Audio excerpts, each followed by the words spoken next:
புதுச்சேரி ஆகாஷ்வாணியின் மண்டல செய்திப் பிரிவு வழங்கும் புதுச்சேரி சட்டமன்ற தேர்தல் முடிவுகள் 2026 ஒரு சிறப்பு பார்வை கலந்துரையாடல் நிகழ்ச்சி. இதில் பங்கேற்பவர்கள் தாகூர் அரசு கலைக்கல்லூரி தமிழ்துறை பேராசிரியர் முனைவர் ஏ. விஜயராணி, டாக்டர் அம்பேத்கர் அரசு சட்டக்கல்லூரி உதவி பேராசிரியர் முனைவர் எஸ். விஜயன் ஆகியோர். நிகழ்ச்சியை நெறிப்படுத்துகிறார் புதுச்சேரி ஆகாஷ்வாணி மண்டல செய்திப் பிரிவின் ஓய்வு பெற்ற துணை இயக்குனர் முனைவர் த. சிவக்குமார். நேயர்களுக்கு வணக்கம். இன்று புதுச்சேரி சட்டமன்ற தேர்தலுடைய முடிவுகள் வெளியாகி கொண்டிருக்கின்ற தினம். இன்றைக்கு அந்த முடிவுகள் குறித்து நாம் 2 பேராசிரியர் பெருமக்களுடன் கலந்துரையாட உள்ளோம். பேராசிரியர் விஜயராணி மற்றும் பேராசிரியர் விஜயன் அவர்கள் இங்கு வந்திருக்கின்றார்கள். புதுச்சேரியில் 1964 ஆண்டுதான் முதல் முறையாக சட்டமன்ற தேர்தல் நடைபெற்றது. அதுதான் முறையான முதல் தேர்தல். கிட்டத்தட்ட 2,19,000 வாக்காளர்களை கொண்டு முதல் தேர்தல் நடத்தப்பட்டது. இப்பொழுது நடைபெற்று இன்று முடிவுகள் அறிவிக்கப்பட்டு கொண்டிருக்கின்ற இந்த தேர்தல் 16வது சட்டமன்றத்துக்கான தேர்தலாகும். இதில் தேர்ந்தெடுக்கப்பட உள்ள உறுப்பினர்கள் 16வது சட்டமன்றத்தை அலங்கரிப்பார்கள். கிட்டத்தட்ட 294 வேட்பாளர்களுடன் 9,50,000 வாக்காளர்கள் வாக்களித்து 30 தொகுதிகளில் உறுப்பினர்களை தேர்ந்தெடுத்திருக்கின்றார்கள்.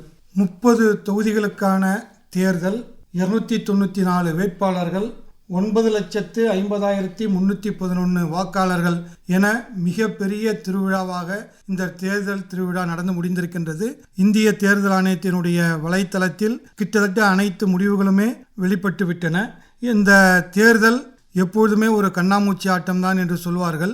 எந்த கூட்டணி எத்தனை இடங்களில் வெற்றி பெறும் என்பது போல உறுதியாக சொல்ல முடியாத சூழல்தான் ஒவ்வொரு தேர்தலிலும் இருந்து கொண்டிருக்கின்றது. இன்றைய புதுச்சேரி சட்டமன்ற தேர்தல் முடிவுகளும் அதே போலத்தான் உள்ளன. அதை குறித்து நாம் இப்பொழுது பேராசிரியர் பெருமக்களுடன் கலந்துரையாடுவோம். முதல்ல நம்முடைய பேராசிரியர் விஜயன் அவர்களிடம் இந்த தேர்தல் முடிவுகளுடைய சுருக்கத்தை நேயர்களுக்கு தெரிவிக்குமாறு கேட்டுக்கொள்கின்றேன். அனைவருக்கும் வணக்கம். நம்ம ரிசல்ட்டை பார்க்குறதுக்கு முன்னாடி இந்த தேர்தல் பணி செய்த அனைத்து காவல்துறையினர் மற்றும் தேர்தல் பணியில் ஈடுபட்ட அனைத்து அரசு ஊழியர்கள் மற்றும் அந்த கடை கோடி ஊழியர்லேருந்து ரிட்டர்னிங் ஆஃபீஸர் வரைக்கும் எல்லாரும் அமைதியான முறையில் நல்லபடியாக இந்த தேர்தல் நடத்தி முடிச்சிருக்காங்க. அதற்காக அவங்களுக்கு ஒரு வாழ்த்துக்களோடு நம்ம ஆரம்பிப்போம். இந்த 30 தொகுதியுடைய ரிசல்ட்டும் ஆல்மோஸ்ட் வந்துருச்சு. இப்போ இதில் பார்த்தோம்னா நம்ம தொகுதி வைஸ், அதாவது ஒரு தொகுதியாக பார்க்காம நம்ம கட்சி பார்த்தோம்னா அனைத்து இந்திய என்ஆர் காங்கிரஸ் பார்த்தோம்னா கிட்டத்தட்ட 12 தொகுதிகள்லையும், டிஎம்கே கிட்டத்தட்ட 5 தொகுதிகள்லையும், பிஜேபி 4 தொகுதிகள்லையும், தமிழக வெற்றி கழகம் டிவிகே 2 தொகுதியிலையும், ஏடிஎம்கே 1, லட்சிய ஜனநாயக கட்சி 1 மற்றும் நேயம் மக்கள் கழகம் 1, இண்டிபெண்டன்ஸ் 3 பேர்னு சொல்லி 30 தொகுதிகளுக்கும் கிட்டத்தட்ட நமக்கு அறிவிச்சிருக்காங்க. இது கட்சி வாரியாக பார்த்தோம்னா, கூட்டணி வாரியாக பார்த்தோம்னா நமக்கு அனைத்து இந்திய என்ஆர் காங்கிரஸ் தலைமையில் இருக்கக்கூடிய என்டிஏ கூட்டணியில் பார்த்தோம்னா கிட்டத்தட்ட 18 தொகுதிகள், அதாவது ஆட்சி அமைக்க தேவைப்படக்கூடிய 16 தொகுதிகளை விட 2 தொகுதி கூட அவங்க கிடச்சிருக்கு.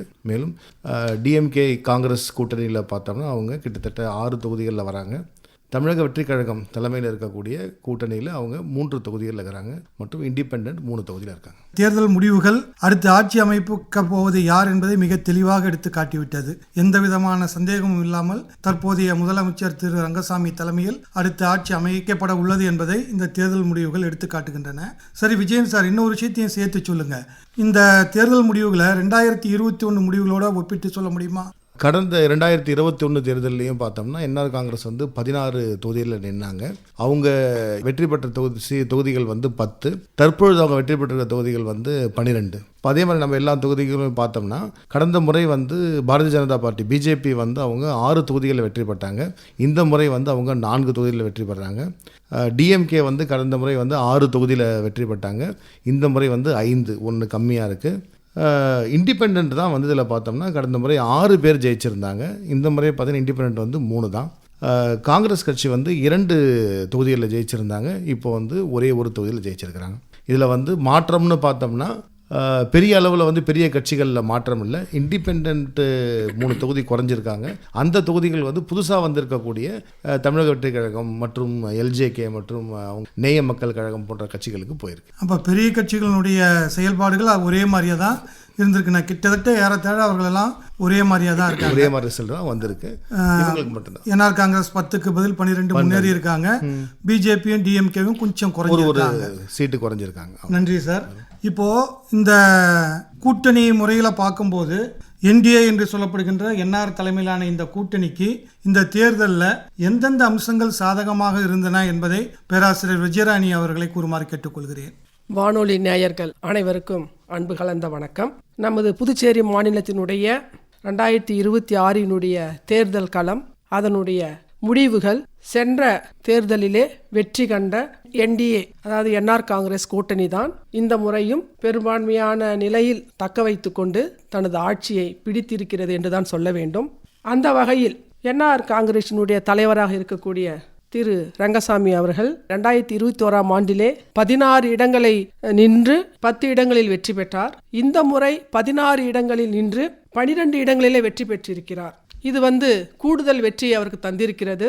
அதற்கு காரணம் அவர் அந்த கட்சியை ஒற்றுமையோடு வளர்த்து சென்றதுதான். கடந்த 10 ஆண்டுகளாக நிதானம், பொறுமை, எந்த ஒன்றையும் திட்டமிடுதல் என்கிற ஒரு அடிப்படையில் தனது கட்சியை வலுவாக நடத்தி சென்று இருக்கிறார் என்றுதான் சொல்ல வேண்டும். அந்த அடிப்படையில் தான் இந்த ஆண்டு 2026 தேர்தல் முடிவுகள் வெற்றியை தந்திருக்கிறது என்று எண்ண வேண்டும்.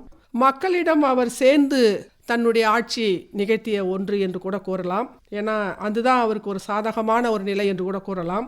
இன்னொன்று, அவருடைய திட்டங்கள் மக்களை சென்று சேர்ந்திருக்கின்றன என்ற ஒரு கருத்து கணிப்பு அடிப்படையில் கூட சொல்லப்படுகிறது. குறிப்பாக அவர் ரொம்ப மக்களை கவர்ந்த ஒரு முதல்வராக இருந்திருக்கிறார் கடந்த 5 ஆண்டுகள் அல்ல 10 ஆண்டுகளாகவே.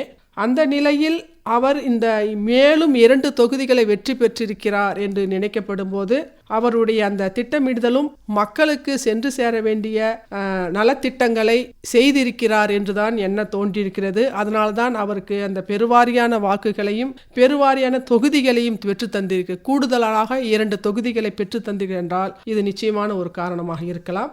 அந்த அடிப்படையில் மக்களிடம் அவர் பழகக்கூடிய விதம், மக்களை நேசிக்கக்கூடிய விதம், மக்களுக்கு செய்யக்கூடிய திட்டங்கள், பொறுமையான செயல்பாடுகள் என்று கூறலாம். இப்போ திமுக, காங்கிரஸ் உள்ளிட்ட மதச்சார்பற்ற முன்னேற்ற கூட்டணி இந்த தடவை கொஞ்சம் பின்தங்கி இருக்காங்க. முன்னாடி அவங்க திமுக 6, காங்கிரஸ் 2ன்னு 8 இடங்கள் பெற்றிருந்தாங்க. இந்த தடவை திமுக 5, காங்கிரஸ் 1, 6 என்று குறைந்திருக்கிறார்கள். இந்த சரிவிற்கு என்னென்ன காரணங்கள் இருக்க முடியும் அப்படி என்பதை பேராசிரியர் விஜயன் கூறுவார். சார், இதில் ஒரு வேடிக்கை நம்ம பார்க்கணும். என்ன பார்க்கணும்னா, இங்கே இன்றைக்கி கிட்டத்தட்ட 5 மாநிலங்களில் தேர்தல் நடந்திருக்கு. இதில் 3 மாநிலங்களில் பார்த்தோம்னா ஆன்டி இன்கம்பன்சின்னு சொல்லுவாங்க. பதவியில் இருக்கக்கூடிய எந்த ஒரு கட்சியும் மறுபடியும் ஆட்சிக்கு வரல. அஸ்ஸாமில் மட்டும்தான் திரும்ப வந்திருந்தாங்க. எல்லா இடத்துலையும் ஆன்டி இன்கம்பன்சி இருக்குன்னு சொல்லி வச்சு அவங்க வந்திருக்காங்க. பட் அஸ்ஸாம்லையும் நம்ம புதுவை மாநிலத்திலையும் பார்த்தீங்கன்னா பதவியில் இருக்கக்கூடியவங்களே திரும்ப வந்திருக்காங்க. இப்போ இது பல காரணங்கள் நம்ம எடுத்துகிட்டு போகலாம். நம்ம அரசியலாக போகாமல் பார்த்தோம்னா இதில் கடைசி நேரம் வரைக்கும் தொகுதி பங்கீடு முடிவு செய்யாமல் இருந்தது. மற்றும் தொகுதி பங்கீடு செஞ்ச அப்புறமும் கூட கட்சிகள் வேட்பாளர்களை திருப்பி பெறாமல் அவங்களும் களத்தில் இருந்தது போன்ற நிகழ்வுகளை நம்ம சொல்ல முடியும். அதனால் அவங்களுக்கு பின்னாடி ஏற்பட்டிருக்க வாய்ப்பு இருக்குது. இப்போது நம்ம சட்டமன்றம், நாடாளுமன்றத்திலாம் பெண்களுக்கான உறுப்பினர்களுக்கான இடஒதுக்கீடை பற்றி பேசிட்டு இருக்கோம். சட்டங்கள் வந்திருக்கு, அதில் திருத்தங்கள்லாம் கொண்டிருக்கின்றன, நிறைய விஷயங்கள் நடந்து கொண்டிருக்கின்றன. புதுச்சேரியில் இப்போ நடந்து முடிந்த தேர்தலில் பெண் வேட்பாளருடைய பங்கு என்ன, அதை பற்றி நம்முடைய பேராசிரியர் விஜயராணி அவர்கள் கூறுவார்கள். கடந்த 2021 ஆண்டினுடைய சட்டமன்ற தேர்தலிலே 36 பெண் வேட்பாளர்கள் நின்றிருந்தார்கள். அதாவது பெரும்பான்மையான கட்சியை சார்ந்தும் சுயேட்சையாகவும் வேறு சில சிறிய கட்சியை சார்ந்து நின்றிருந்தார்கள். அதிலே என்ஆர் காங்கிரஸ் சார்பாக நின்ற நெடுங்காடு தொகுதியை சார்ந்த சந்திரா பிரியங்கா அவங்க வெற்றி பெற்றிருந்தாங்க. இந்த முறையை பார்த்தீங்கன்னா நீங்கள் 40 பெண் வேட்பாளர்கள் 2026 நின்றிருக்கின்றார்கள். அதில் குறிப்பாக உருளையன்பேட்டை தொகுதியிலே 3 பெண் வேட்பாளர்கள், திருபுவனையிலே 5 வேட்பாளர்கள், உசுடு தொகுதியில் 1 பெண் வேட்பாளர், மங்களம் தொகுதியிலே 1, கதிர்காமத்தில் 2 பெண் வேட்பாளர்கள், இந்திரா நகரில் 1 பெண் வேட்பாளர், தட்டாஞ்சாவடியில் 2 பெண் வேட்பாளர்கள், காமராஜ் நகரில் 1 பெண் வேட்பாளர், லாஸ்பேட் தொகுதியில் 1 பெண் வேட்பாளர், முத்தியால்பேட்டையில் 1 பெண் வேட்பாளர், ராஜ்பவன் தொகுதியில் 1, உப்பளம் தொகுதியில் 1 பெண் வேட்பாளர், நெல்லித்தோப்பு தொகுதியில் 2 பெண் வேட்பாளர்கள், முதலியார்பேட் தொகுதியில் 2 பெண் வேட்பாளர்கள், அரியாங்குப்பம் தொகுதியில் 1 பெண் வேட்பாளர், மணவெளியில் 1 பெண் வேட்பாளர், பாகூர் தொகுதியில் 1, நெடுங்காட்டில் 1, காரைக்கால் வடக்கு 1, காரைக்கால் தெற்கு 1, நிறைவி டிஆர் பட்டின தொகுதியில் 2 பெண் வேட்பாளர்கள், மாஹே தொகுதியில் 1 பெண் வேட்பாளர், ஏனம் தொகுதியில் 2 பெண் வேட்பாளர்கள் என்ற அடிப்படையில் கிட்டத்தட்ட 40 பெண் வேட்பாளர்கள் நின்றிருக்கின்றார்கள். ஆனால் 3 பெண் வேட்பாளர்கள் 2ஆம் நிலைக்கு தள்ளப்பட்டிருக்கிற பெரும்பான்மை முக்கியமான கட்சியிலே என்ஆர் காங்கிரஸ் சார்பாக நின்ற சந்திரா பிரியங்கா அவர்கள் 2ஆம் நிலைக்கு தள்ளப்பட்டிருக்கிறார். அதே போன்று அரியாங்குப்பம் தொகுதியில் நின்ற விஜயலட்சுமி ஜெயமூர்த்தி அவர்கள் காங்கிரஸ் சார்பாக நின்றார்கள். அவர்கள் 11,488 வாக்குகள் பெற்று 2ஆம் நிலையில தள்ளப்பட்டிருக்கிறார். அவருக்கு முதன்மை நிலையில் இருக்கிற என்ஆர் கட்சியை சார்ந்த ஐயப்பன் என்பவர் 12,574 வாக்குகள் பெற்று, அதாவது 1086 வாக்குகள் வித்தியாசத்தில் பின்தள்ளப்பட்டிருக்கிறார் பெண் வேட்பாளராகிய விஜயலட்சுமி ஜெயமூர்த்தி அவர்கள். அது மாதிரி திருபுவனை தொகுதிக்கு சென்றோம் என்றால் அங்கே என்ஆர் கட்சியின் சார்பாக நின்ற கோபிகா அவர்கள் 9,039 வாக்குகள் பெற்று 2ஆம் நிலைக்கும், அவரை எதிர்த்து போட்டியிட்ட தமிழக வெற்றி கழகத்தின் சார்பாக போட்டியிட்ட சாய் சரவணகுமார் அவர்கள் 9,740 வாக்குகள் பெற்று முதன்மை இடத்தில் பெற்றிருக்கிறார். இந்த இருவருக்குமான அந்த வெற்றி வேறுபாடு என்பது 71 வாக்குகள் வித்தியாசம். அந்த நிலையில் 3 பெண் வேட்பாளர்கள் பெருமைமிகு கட்சியின் சார்பாக நின்று 2ஆம் நிலையிலே தள்ளப்பட்டிருக்கின்றார்கள். அது மட்டுமல்ல, வேறு சில தொகுதிகளில், அது குறிப்பாக நீங்கள் கதிர்காமம் தொகுதியில் இருக்கக்கூடிய டிவிகே அந்த கட்சியின் சார்பாக நின்ற திருமதி ஜெயந்தி ராஜவேல் அவர்கள் 3ஆம் இடத்திலே தள்ளப்பட்டிருக்கிறார். அவர்களும் அதிகமான வாக்குகளை பெற்றிருக்கின்ற நிலையில், மற்றபடி இந்த 2026 என்ற இந்த தேர்தல் களத்திலே 40 பெண் வேட்பாளர்கள் போட்டியிட்டு பெரும்பான்மையான வாக்குகளை பெற்று இருந்தும் 2ஆம் இடத்துக்கு தள்ளப்பட்டு ஒரு பெண் வேட்பாளர் கூட செல்ல முடியாத ஒரு சூழலில் இன்றைய புதுச்சேரி சட்டசபை இருக்கிறது என்பதை தான் நம்மால் உணர முடிகிறது. இது ஒரு வருந்தக்கூடிய செய்தியாக உள்ளது. ஏன்னா பெண்களுக்கு பல சலுகைகள் அளிக்கப்படக்கூடிய நிலையிலும் 33% பெண்களுக்கு இருக்கக்கூடிய ஒரு சூழலில் கூட இந்த ஒரு வாய்ப்பை பெண்கள் தவறவிட்டு இருக்கிறார்கள். பெண்களுக்கு அந்த வாய்ப்பு மக்களால் அளிக்கப்படவில்லை என்பதை தான் நாம் உணர முடிகிறது.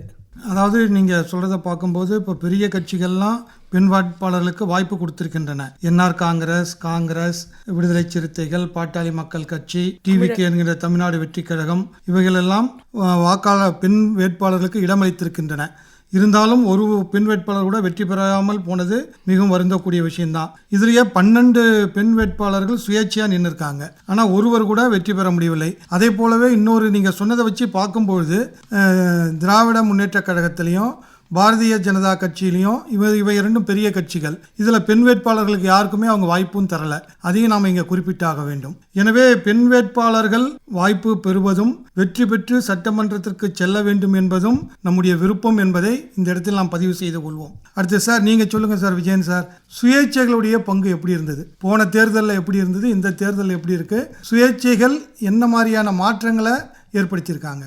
போன தேர்தலில் பார்த்தோம்னா புதுச்சேரி வரலாற்றிலே இல்லாத அளவுக்கு ஒரு தேர்தலில் கிட்டத்தட்ட 6 சுயேட்சை எம்எல்ஏக்கள் ஜெயிச்சிருந்தாங்க. இப்போது இந்த தடவை என்ன பார்த்தோம்னா நம்ம 3 பேர் தான் ஜெயிச்சிருக்காங்க. கதிர்காமத்தில், நெடுங்காடு மற்றும் மாஹே. இப்போ லாஸ்ட் டைம் எங்கெங்கெல்லாம் சுயேட்சைகள் ஜெயிச்சிருந்தாங்களோ அந்த எந்த இடத்துலையும் இப்போ சுயேட்சைகள் கிடையாது. இது ஒரு வித்தியாசமானதை பார்க்கலாம். 3, 6ன்னு சொல்லிட்டு அதே தொகுதி வந்தாங்களா? இல்லை. முதல்ல 6 பேர் சுயேட்சை ஜெயிச்சதும் வேறு தொகுதிகள், இப்போ இருக்கக்கூடிய சுயேட்சை ஜெயிச்சதும் வேறு தொகுதிகள். இப்போது ஒரு சின்ன ஒரு வித்தியாசம்தான். என்னன்னு பார்த்தோம்னா, கடந்த முறை சுயேட்சையாக ஜெயிச்சு இந்த முறை மாற்று கட்சிகளில் வேட்பாளர்களாக நின்ன பல வேட்பாளர்கள் இந்த தடவை வெற்றி வாய்ப்பை இழந்திருக்கிறாங்க. நம்ம இன்னும் கரெக்டாக சொல்லணும்னு பார்த்தீங்கன்னா எந்த ஒரு சுயேட்சை வேட்பாளரும் முன்னாடி சுயேட்சையாக ஜெயித்தவங்க யாரெல்லாம் திரும்ப இப்போ நின்றுருக்காங்களோ அவங்கள வந்து கிட்டத்தட்ட ஒரே ஒரு மட்டும்தான். யாருன்னா வந்து நம்ம நேயம் மக்கள் கழகத்தில் இருக்கக்கூடிய அவர் மட்டும் தான் கட்சியாக ஆரம்பித்து நின்னார். அவர் மட்டும் தான் ஜெயிச்சிருக்காரு. மற்ற 5 பேரில் யாருமே வந்து ஜெயிக்கல. நல்லது சார். இப்போ புதிதாக தோன்றிய டிவிகே என்கின்ற தமிழ்நாடு வெற்றி கழகம் அடுத்து நம்முடைய தமிழ்நாடு மாநிலத்தில் மிகப்பெரிய மாற்றத்தை ஏற்படுத்தியிருக்கிறது தேர்தல் முடிவுகளில். அதே மாற்றம் இங்கு பிரதிபலிக்கவில்லை. ஏன்னா அவங்க 2 இடங்களில் தான் வெற்றி பெற்றிருக்காங்க. ஆனால் அவங்க கிட்டத்தட்ட எல்லா தொகுதிகள்லையும் அவங்க வேட்பாளர்களை நிறுத்தியிருக்காங்க. அது மட்டும் இல்லாமல் நீங்கள் சொன்ன மாதிரி புதிதாக தோற்றுவிக்கப்பட்ட நேய மக்கள் கழகத்துடன் அவங்க இணைந்து 2 சீட்டு அவங்களுக்கு ஒதுக்கியிருந்தாங்க. அங்கே தமிழ்நாட்டில் ஏற்பட்ட டிவிகேவால் ஏற்பட்ட அரசியல் மாற்றம், தேர்தல் முடிவுகள் மாற்றம் இங்கே பாண்டிச்சேரியில் ஏன் பிரதிபலிக்கவில்லை? இதை பற்றி நீங்கள் கருத்து சொல்ல முடியுமா? இது ரொம்ப எளிமையான இதுதான். என்ன பார்த்தோன்னா பாண்டிச்சேரி வந்து தமிழகத்துக்கு உள்ளே இருந்தால் கூட என்றைக்குமே வந்து தனியாக தான் வந்து இருக்கும். நீங்கள் எந்த தேர்தல் எடுத்துக்கிட்டாலும் தமிழகத்தில் ஒரு மாதிரி ரிசல்ட் வந்திருக்கும், அப்படியே நேர் ஆப்போசிட்டாக வந்து பாண்டிச்சேரியில் வந்திருக்கும். நீங்கள் கடந்த முறை ஆட்சி இருந்தாலும் சரி, அதுக்கு முன்னாடி எலெக்ஷனாக இருந்தாலும், அதுக்கு முன்னாடி எலெக்ஷனாக இருந்தாலும் சரி, எந்த எலெக்ஷன் நீங்கள் எடுத்தாலும் சரி, தமிழகத்திலிருந்து பாண்டிச்சேரி வந்து தனியாக தெரியும். ஒன்று.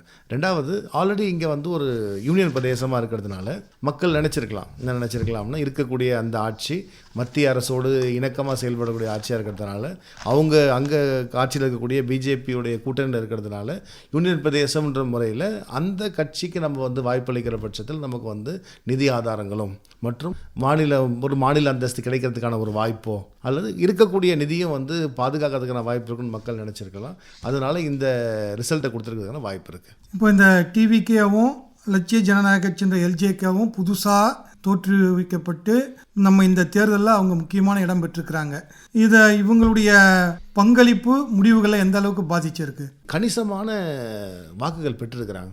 நீங்கள் கிட்டத்தட்ட எல்லா தொகுதிகளும் எடுத்து பார்த்தோம்னாலும் வெற்றி பெற்ற வேட்பாளருக்கும் 2ஆம் இடத்துல வந்த வேட்பாளருக்கும் இடையே இருக்கக்கூடிய வாக்கு வித்தியாசத்தை விட டிவிகே பெற்ற வாக்கு வித்தியாசம் ஜாஸ்தி. இப்போது இது வந்து ஒரு ஸ்பாய்லர்னு சொல்லுவாங்க. நீங்கள் தமிழ்நாட்டில் வந்து அவங்க அதிக ஓட்டுகள் பெற்று அவங்க வந்து வெற்றி பெற்றிருக்காங்க, ஆட்சி அமைக்க போகிறாங்க. பாண்டிச்சேரியில் அவங்க வந்து ஸ்பாய்லராக இருந்திருக்காங்க. 2 தொகுதி மட்டும்தான் அவங்க ஜெயிச்சிருக்கிறாங்க. அதுலேயும் பார்த்தீங்கன்னா ஒரு தொகுதி பார்த்தா திருபுவனையும் மணவெளியும் அவங்க ஜெயிச்சிருக்காங்க. இதில் இந்த 2 தொகுதியிலையுமே பார்த்தோம்னா ஒன்று வந்து ஆல்ரெடி எம்எல்ஏவாக இருந்த திரு சாய் சரவணகுமார் வந்து இப்போது டிவிகேல நின்று இருக்காரு. இதில் பார்த்தோன்னா திரு ராமு அவர்கள் நின்று ஜெயிச்சிருக்காரு. ஸோ 2 தொகுதி அவங்களுக்கு இருக்குது. நீங்கள் லட்சிய ஜனநாயக கட்சியில் நம்ம பார்த்தோம்னா அதோடைய தலைவர் இருக்கக்கூடிய திரு ஜோஸ் சார்லஸ் மார்டின் வந்து ஜெயிச்சிருக்காரு. இதில் என்ன பார்த்தோன்னா இருக்கிறதுலேயே அதிகபட்ச வாக்கு வித்தியாசம் வந்து அவர் தான். கிட்டத்தட்ட 10,200 வாக்குகள் வித்தியாசத்தில் அவர் வந்து ஜெயிச்சிருக்காரு. அவருடைய இன்னொரு வேட்பாளர் வந்து அந்த வெற்றி வாய்ப்பை இழந்திருக்காரு. அதை நம்ம வந்து சுட்டி காட்டணும். நெல்லித்தோப்பில் வந்து அவங்க 4ஆம் இடத்துக்கு தான் போயிருக்காங்க லட்சிய ஜனநாயக கட்சி. அப்போ கட்சியினுடைய தலைவர் மிகப்பெரிய வெற்றி பெற்றிருக்கிறார். அடுத்த ஒரு உறுப்பினர் ரொம்பவும் கடைசி நிலைக்கு தள்ளப்பட்டிருக்கிறார். சரிங்க சார். அடுத்து இப்போ இந்த தேர்தலில் போன தடவை பங்கு வகித்த 30 எம்எல்ஏக்களும் அப்படியே இதில் போட்டியிடலை. கொஞ்சம் பேருக்கு வாய்ப்பு அளிக்கப்படவில்லை.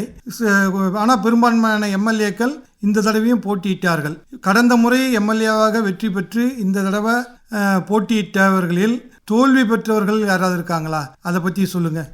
யாராவது நீங்கள் கேட்குறீங்க, அது ஒரு பெரிய பட்டியலே இருக்கு. நீங்கள் பார்த்தீங்கன்னா கிட்டத்தட்ட 12 பேர் அதாவது இந்த சட்டசபையில் இப்போ எம்எல்ஏவாக இருந்து இந்த தடவை களம் கண்ட, அதுவும் அதே சொந்த கட்சியிலையோ அல்லது மாற்று கட்சியிலையோ அல்லது வேட்பாளர் வந்து கட்சிகளை ஆரம்பித்தோ இப்போ களம் கண்டவங்களில் கிட்டத்தட்ட 12 பேர் வந்து வெற்றி வாய்ப்பை இறந்துருக்காங்க. நம்ம ரொம்ப முக்கியமாக சொல்லணும்னா எதிர்க்கட்சி தலைவரே வந்து தனது தொகுதியில் வந்து வெற்றி வாய்ப்பை இழந்திருக்காரு. திமுகவுடைய எதிர்க்கட்சி தலைவர் ஆர் சிவா வில்லியனூர் தொகுதியில் வெற்றி வாய்ப்பு இழந்தது மிக முக்கியமான விஷயம். அடுத்தது பிஜேபியில் நம்ம வந்து ஸ்பீக்கராக இருந்த திரு ஏம்பலம் செல்வம் அவர்களும் பார்த்தீங்கன்னா அவரும் வெற்றி வாய்ப்பை இழந்திருக்காரு டிவிகே கிட்ட. இப்போ நீங்கள் லைனாக போயிட்டே வரலாம். நம்ம வந்து திரு அங்காளன், திரு சிவா, திரு சிவசங்கர், திரு ரமேஷ், திரு வைத்தியநாதன், திரு கல்யாண சுந்தரம், திரு பிரகாஷ், அனிபால் கெனடி, சம்பத், சந்திர பிரியங்கா, அசோக் போன்ற 12 பேர் வந்து இழந்திருக்காங்க. இப்போது நம்முடைய பேராசிரியர் விஜயராணி அவர்கள் தேர்தல் முடிவுகளுக்கு பிறகு கூட்டணியில் ஏதாவது மாற்றங்கள் ஏற்படுறதுக்கான அவசியங்கள் இருக்கிறதா? உங்கள் கருத்து என்னன்னு சொல்லுங்கள். பொதுவாக இப்போ நம்ம தொகுதி பங்கீடு என்ற அடிப்படையிலே நீங்கள் பார்த்தீங்கன்னா அவர் ரொம்ப அந்த திட்டமிடுதல் என்ற ஒரு அடிப்படையிலே தனக்கான தொகுதிகளாக ஒரு தேர்தலில் வெற்றி பெற்றால் 16 தொகுதிகள் வெற்றி பெற்றால் ஆட்சி அமைக்க முடியும் என்ற நிலையிலே அவர் தேசிய ஜனநாயக கூட்டணி இருக்கக்கூடிய என்ஆர் காங்கிரஸ் சார்பாக தலைவர் ரங்கசாமி தனக்கான தொகுதிகள் 16ஐ வகுத்து கொண்டார். அந்த 16ல் அவர் 12 இடங்களிலே வெற்றி பெற்றிருக்கிறார். அதுக்கு அடுத்த நிலையில் அவர் அந்த கூட்டணி கட்சிகளோடு இருக்கக்கூடிய பிஜேபி அவங்க 4 தொகுதிகளை வெற்றி பெற்றிருக்கிறாங்க. அது இல்லாமல் அகில இந்திய அண்ணா திமுக ஒரு தொகுதியும், எல்ஜேகே அவங்க ஒரு தொகுதி இருப்பதனால அவருக்கு ஏறக்குறைய 18 தொகுதிகள் இருப்பதனால இந்த கூட்டணியில் நிச்சயமாக எந்த விதமான இழுபறிகள் இருக்காது என்று தான் நினைக்கிறேன். ஏனென்றால் 16க்கு குறைவாக இருந்தால்தான் நம்ம அடுத்த கட்சியோ அல்லது வேறு சுயேட்சைகளையோ நாடுவதற்கான வாய்ப்புகள் இருக்கும். சென்ற முறை நீங்கள் பார்த்தீங்கன்னா அப்படி தான் அவங்க 16 தொகுதியில் பெற்றதனால 6 சுயேட்சை வேட்பாளர்களிடம் இருந்து அந்த ஒரு வாய்ப்புகள்லாம் கிடைக்கும் என்று பார்த்தார்கள். புதுச்சேரி மாநிலத்தை பொறுத்தவரைக்கும் கடந்த தேர்தல்களில் முன்பு நடந்த தேர்தல்களில் சுயேட்சை வேட்பாளர்களுக்கு மிகுந்த வாய்ப்புகள் கிடைக்கும். அந்த ஒரு வேட்பாளருக்கோ 2 வேட்பாளருக்கோ அந்த ஒரு பெரிய அந்த அதிர்ஷ்டம் என்று சொல்வார்களா அது இருக்கும். இந்த முறையும் சரி, சென்ற தேர்தலிலும் அது அந்த வாய்ப்பை அவர்கள் பெறுவதற்கான ஜெயிச்சிருக்கிறாங்களே தவிர ஆளுங்க என்ஆர் கட்சி அவங்களுக்குரிய தொகுதிகள் சரியாக இருப்பதனால இந்த கூட்டணியில் எந்த விதமான மாற்றமும் நிகழாது. அவர்கள் மிக சிறப்பாக ஆட்சி அமைப்பதற்குரிய ஒரு வாய்ப்புகள் சரியாக இருக்கிறது என்று தான் எண்ண வேண்டும். இருக்கிறது. இப்போ என்னுடைய ஒரு சின்ன விஷயம், இந்த கருத்து கணிப்பு மற்றும் தேர்தல் வாக்களிப்புக்கு பிறகு எடுக்கப்பட்ட எக்ஸிட் போல்ஸ் இதெல்லாம் முக்கியமான விஷயமா இருக்கு. இதுதான் மக்களிடையே யார் வெற்றி பெறுவார்கள், யார் ஆட்சி அமைப்பார்கள் என்ற ஒரு கருத்தாக்கத்தை ஒரு உறுதிப்பட மனசுல ஏற்படுத்துகின்றன. புதுச்சேரியை பொறுத்த அளவுக்கு கிட்டத்தட்ட ஒரு 5-6 நிறுவனங்கள் எக்ஸிட் போல்ஸ் ரிசல்ட்டை வெளியிட்டிருந்தாங்க. இதில் கிட்டத்தட்ட இந்த 6 நிறுவனங்களுமே என்ஆர் காங்கிரஸ் உள்ளிட்ட என்டிஏ கூட்டணி 15 முதல் 20 சீட்டுகள் வரை பெறும் என்று தெளிவாக சொல்லியிருந்தார்கள். இந்த 6 ரிசல்ட்டுமே இன்றைக்கு நமக்கு தேர்தல் முடிவுகளோடு ஏறத்தாழ ஒத்துப்போகின்றன. ஆனால் தமிழ்நாட்டில் அப்படியே மாற்றமாக இருக்கின்றது. கடந்த 2021 சட்டமன்ற தேர்தலில் 10,04,197 வாக்காளர்கள் இருந்தார்கள். அதில் 8,36,562 வாக்காளர்கள் வாக்களித்திருந்தனர். அதாவது வாக்குப்பதிவு சதவிகிதம் 83.42%. ஆனால் இப்போ நடுவில் வாக்காளர் பட்டியலில் சிறப்பு தீவிர திருத்தம் இப்போ நம்ம மாநிலத்தில், புதுவை மாநிலத்தில் மேற்கொள்ளப்பட்டிருந்தது. அதனுடைய தாக்கம் ஏதாவது இதில் இருக்குங்களா சார்? நீங்கள் சொல்லுங்கள் விஜயன் சார். சார் கண்டிப்பாக நம்ம இருந்திருக்கு. என்னன்னு சொல்கிறோம்னா, கிட்டத்தட்ட நம்ம 1,00,000 வாக்காளர்கள் நீக்கப்பட்டிருக்காங்கன்னா ஏதோ நம்ம தகுதி இருக்கிறவங்க யாரும் நீக்கிறாங்கன்னு நம்ம சொல்லலை. இது ஒரு தென் மாநிலங்களில் முக்கியமாக புதுவை, தமிழகத்தில் இது ஒரு சிறப்பாகவே செய்யப்பட்டதை நம்ம சொல்லணும். அதில் பங்கேற்ற அனைத்து அதிகாரிகளும் ஒரு முறைக்கு பல முறை அனைத்து வீடுகளுக்கும் ஃபார்ம்ஸ் கொடுத்து திரும்ப வாங்கியிருக்காங்க.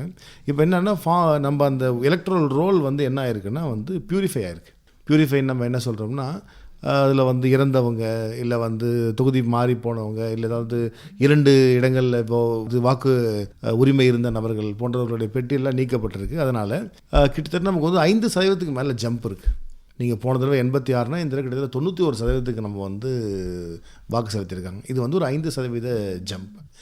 புதுவையில் இது வரலாறுக்காக ஒரு 90% மேலே 91% என்பது புதுவையில் இருந்ததே இல்லை. இது ஒரு வரலாறுக்கான ஒரு இது எஸ்ஐஆருடைய தாக்கமாக தான் நம்ம பார்க்கணும் மக்களுக்கு. ஏன்னா இப்போ தமிழகத்தில் பார்த்தீங்கன்னா ஒரு மிகப்பெரிய ஒரு மாற்றம், ஒரு குறிப்பிட்ட ஒரு கட்சி நம்ம தாவேக்கான்னு சொல்லிட்டு ஒரு மாற்றம் இருக்குது. மக்கள் நிறைய வாக்களித்தாங்கன்னு சொல்லலாம். இங்கே நமக்கு இருந்த அதே காட்சி தான் இருக்குது, சிறு சிறு மாற்றங்கள் தான் இருக்குது. அப்போ அதுலேயும் நமக்கு பர்சன்டேஜ் கூட வருது நம்ம பார்த்தோம்னா இதுக்கு எஸ்ஐஆருடைய தாக்கம் தான் நம்ம சொல்லணும். இந்த தேர்தலில் ஆண், பெண், 3ஆம் பாலினத்தவர்னு வாக்காளர்கள் பட்டியலும் இருக்குது. வாக்களித்தவர்களுக்கு வித்தியாசமும் இருக்குது. கடந்த தேர்தலில் கிட்டத்தட்ட 89 3ஆம் பாலினத்தவர் வாக்களித்திருந்தார்கள். இந்த தேர்தலில் அவங்களுடைய பங்கு என்ன நீங்கள் சொல்லுங்கள் விஜயராணி மேடம். கண்டிப்பாக நம்மளுடைய புதுச்சேரி மாநிலத்தினுடைய தேர்தல் துறையினுடைய அந்த சிறப்பு பணியினை நம்ம பாராட்ட வேண்டும். ஏனென்றால் இந்த ஆண்டு மிகச் சிறந்த முறையிலான அந்த திருத்த தொகுதி வாரியாக அரசு ஊழியர்களை பங்கிட்டு அவர்கள் அந்த கணக்கெடுப்பின் பிரகாரம் பார்க்கப்படும் போது ஆண் வேட்பாளர்கள், அதாவது வாக்காளர்கள் 4,43,595 பேர் என்று 1/1/2026 கணக்கின்படி சொல்லியிருக்கிறாங்க. அதிகமாக பெண் வேட்பாளர்கள் 5,477 பேர் பெண் வேட்பாளர்கள். அதில் தொகுதி வாரியாக 3ஆம் பாணியில் பெண் வேட்பாளர்கள் என்று பார்க்கப்படும் போது மண்ணாடிப்பட்டு தொகுதியிலே 3 பேர், திருபுவனையில் இல்லை, உசுடு தொகுதியில் 3 பேர், மங்களம் தொகுதியில் 15 பேர், வில்லியனூர் தொகுதியில் 7 பேர், உழவர் கரையில் 2 பேர், கதிர்காமம் தொகுதியில் 2 பேர், இந்திரா நகரில் இல்லை, தட்டாஞ்சாவடியில் 5 பேர், காமராஜ் நகரில் 6 பேர், லாஸ்பேட்டில் 1, காலாப்பேட்டு 3, முத்தியால்பேட்டில் 7 பேர், ராஜ்பவனில் 6 பேர், உப்பளம் தொகுதியில் 9 பேர், உருளையன்பேட்டு தொகுதியில் 7 பேர், நெல்லித்தோப்பிலே 1, முதலியார்பேட்டில் 4 பேர், அரியாங்குப்பத்தில் 14 பேர், மணவெளி தொகுதியிலே 9 பேர், ஏம்பலம் தொகுதியில் 2 பேர், நெட்டப்பாக்கம் தொகுதியில் 8 பேர், பாகூர் தொகுதியில் 7 பேர், காரைக்காலை சார்ந்த நெடுங்காடு தொகுதியில் 6 பேர், திருநள்ளாற்றிலே 1, காரைக்கால் வடக்கில் 10 பேர், காரைக்கால் தெற்கில் 1, நிரவி மற்றும் டிஆர் பட்டினத்தில் இல்லை, அதே போன்று மாகே மற்றும் ஏனாம் தொகுதியில் கிடையாது. ஆக மொத்தம் 139 3ஆம் பாணியில் பெண்கள் இந்த 2029 வாக்களித்திருக்கிறார்கள். கடந்த முறையில் 89 பேர் என்று கூறினீர்கள். இந்த முறை 139 3ஆம் பாலின வாக்காளர்கள் வாக்களித்திருக்கிறார்கள். இது 1/1/2026 கணக்கின்படி உள்ள ஒரு கணக்கெடுப்பு சார். நம்முடைய இந்த தேர்தல் முடிவுகள் எதை காட்டுகின்றன அப்படின்னாக்கா, ஏற்கனவே மத்திய அரசும் மாநில அரசும் இணைந்து செயல்பட்டு கொண்டிருக்கின்றோம். எனவே இரட்டை என்ஜின் பலன் இந்த மாநிலத்துக்கு கிடைத்து கொண்டிருக்கிறது என்று சொன்னார்கள்.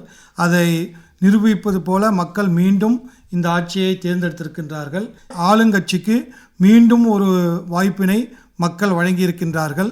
இந்த முறையும் மக்களுக்கான நிறைய திட்டங்களை இந்த ஆட்சி செயல்படுத்தும் என்ற நம்பிக்கையுடன் நம்முடைய கலந்துரையாடலை நிறைவு செய்வோம்.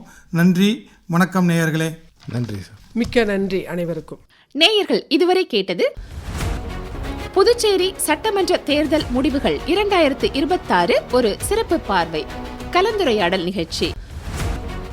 இதில் பங்கேற்றவர்கள் தாகூர் அரசு கலைக்கல்லூரி தமிழ்துறை பேராசிரியர் முனைவர் ஏ விஜயராணி, டாக்டர் அம்பேத்கர் அரசு சட்டக்கல்லூரி உதவி பேராசிரியர் முனைவர் எஸ் விஜயன் ஆகியோர். நிகழ்ச்சியை நெறிப்படுத்தினார் புதுச்சேரி ஆகாஷ்வாணி மண்டல செய்திப் பிரிவின் ஓய்வு பெற்ற துணை இயக்குனர் முனைவர் த சிவகுமார். நிகழ்ச்சி அமைப்பு பிபின் எஸ் நாத். அமைப்பில் உதவி பி இளஞ்செழியன். படைப்பு ஆகாஷ்வாணி புதுச்சேரியின் மண்டல செய்திப் பிரிவு.